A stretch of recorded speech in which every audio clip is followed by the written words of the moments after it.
ಸ್ನೇಹಿತರೆ, ನಿಮ್ಮೆಲ್ಲರಿಗೂ ಒಂದು ಸಂತಸದ ಸುದ್ದಿ. ಉಜ್ವಲ ಕೃಷಿ ಮತ್ತು ಸಮೃದ್ಧ ಭವಿಷ್ಯಕ್ಕಾಗಿ ನಿಮಗಾಗಿ ಒದಗಿ ಬಂದಿದೆ ಒಂದು ಸುವರ್ಣ ಅವಕಾಶ. ಪಶ್ಚಿಮ ಮಹಾರಾಷ್ಟ್ರದಲ್ಲಿ ಆರ್ಡೋ ಶೀಟ್ಸ್ ಮತ್ತು ವಿಕಾಸ್ ಹೈಟೆಕ್ ನರ್ಸರಿ ಇವರ ವತಿಯಿಂದ ಆಯೋಜಿಸಲಾಗಿದೆ ಒಂದು ಭವ್ಯ ಕೃಷಿ ಪ್ರದರ್ಶನವನ್ನು. ಈ ಕೃಷಿ ಪ್ರದರ್ಶನದಲ್ಲಿ ನೀವು ನೋಡಬಹುದು 60ಕ್ಕೂ ಹೆಚ್ಚು ತಳಿಗಳ ಲೈವ್ ಡೆಮೋ ಪ್ಲಾಟ್ ಅನ್ನು, ಅದು ಒಟ್ಟು 100 ಎಕರೆ ಪ್ರದೇಶದಲ್ಲಿ. ಇಲ್ಲಿ ನೀವು ನೋಡಬಹುದು ನೇರವಾಗಿ ಹೊಲದಲ್ಲಿ ಬೆಳೆದಿರುವ ಹಣ್ಣಿನ ಗಿಡಗಳು, ಹೂವಿನ ಗಿಡಗಳು, ತರಕಾರಿಗಳು, ಅಲಂಕಾರಿಕ ಗಿಡಗಳು, ಜೊತೆಗೆ ಈ ಸಂಪೂರ್ಣ ತಳಿಗಳ ಈ ಸಂಪೂರ್ಣ ಬೆಳೆಗಳ ಮಾಹಿತಿ, ಅದು ನಾಟಿಯಿಂದ ಕಟಾವಿನವರೆಗೆ ಸಂಪೂರ್ಣ ಮಾಹಿತಿಯನ್ನ ನೀವು ಒಂದೇ ಜಾಗದಲ್ಲಿ ಪಡೆಯಬಹುದು. ಟೊಮ್ಯಾಟೊ, ಕಲ್ಲಂಗಡಿ, ಈರುಳ್ಳಿ, ಮೆಕ್ಕೆಜೋಳ ಹಾಗೂ ವಿವಿಧ ಹೂವಿನ ಬೆಳೆಗಳನ್ನು ಆಧುನಿಕ ಬೀಜ ತಂತ್ರಜ್ಞಾನದೊಂದಿಗೆ ನೇರ ಡೆಮೋ ಪ್ಲಾಟ್ ಗಳಲ್ಲಿ ಪ್ರದರ್ಶಿಸಲಾಗುತ್ತಿದೆ.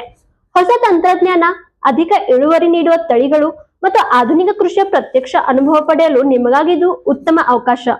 ಮತ್ತೆ ಸ್ನೇಹಿತರೆ, ಜಗತ್ತಿನ ಅತಿ ಚಿಕ್ಕ ಎತ್ತರದ ಎಮ್ಮೆ ರಾಧಾ ಎಮ್ಮೆ ಈ ಕೃಷಿ ಪ್ರದರ್ಶನೆಯ ಆಕರ್ಷಣೆಯಾಗಲಿದೆ. ಈ ಕೃಷಿ ಪ್ರದರ್ಶನ ಕಾರ್ಯಕ್ರಮವನ್ನು 30 ಜನವರಿ 2026ರಂದು 4 ಫೆಬ್ರವರಿ 2026ರಂದಿಗೆ ಮಹಾರಾಷ್ಟ್ರದ ಸಾಂಗ್ಲಿ ಜಿಲ್ಲೆಯ ಮಿರಜ್ ತಾಲೂಕಿನ ತುಂಗ್ ಎಂಬ ಗ್ರಾಮದಲ್ಲಿ ವಿಕಾಸ್ ಹೈಟೆಕ್ ನರ್ಸರಿ ಆಯೋಜಿಸಲಾಗಿದೆ. ಕೃಷಿಯಲ್ಲಿನ ಹೊಸ ಪ್ರಯೋಗಗಳು ಮತ್ತು ಅಧಿಕ ಇಳುವರಿ ನೀಡುವ ತಳಿಗಳ ಬಗ್ಗೆ ಮತ್ತೆ ಜೊತೆಗೆ ತಜ್ಞರ ಮಾರ್ಗದರ್ಶನಕ್ಕಾಗಿ ಈ ಕೃಷಿ ಪ್ರದರ್ಶನದಲ್ಲಿ ತಪ್ಪದೆ ಭೇಟಿ ನೀಡಿ. ಮತ್ತೆ ನಿಮಗೆ ಈ ಪ್ರದರ್ಶನದ ಬಗ್ಗೆ ಹೆಚ್ಚಿನ ಮಾಹಿತಿ ಬೇಕಾಗಿದ್ದರೆ ಕೆಳಗೆ ಕೊಟ್ಟಿರೋ ನಂಬರ್ಗೆ ಸಂಪರ್ಕಿಸಿ. ಧನ್ಯವಾದ.